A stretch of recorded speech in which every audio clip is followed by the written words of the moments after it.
troviamo in una vasca sporca da tartaro. Qui l'hanno lavata anche con la soda, così non sono riusciti a pulirla. Noi usiamo il nostro K7, lo spruzziamo. Questo è diluito 1 a 1. Si insegna tutti dal basso verso l'alto, sempre. Lo lasciamo lavorare.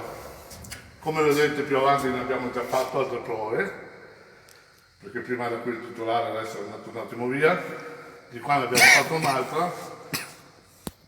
E adesso possiamo già andare al risciacquo. Ovviamente dopo va diluito molto di più. I risultati sono questi. Non si passa con la spugna, si passa con l'idropulitrice. Ecco qua. Non mi allungo, è un prodotto idoneo per le procedure HCCP, può entrare in cantina, lavare i vasi vinagri, tartaro, le vendemmiatrici, è anche a base di iperclorito, dove dà un'azione anche, possiamo dire, di pulizia. Poi l'iperclorito ultimamente è passato anche sotto a degli aspetti molto più interessanti. L'unica cosa, successivamente, di sciacquare sempre molto bene.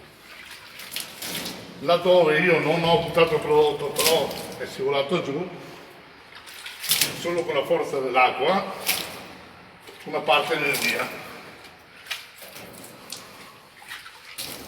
Come è successo lì.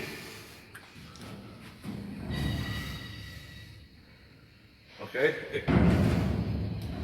Grazie a tutti, ciao, alla prossima.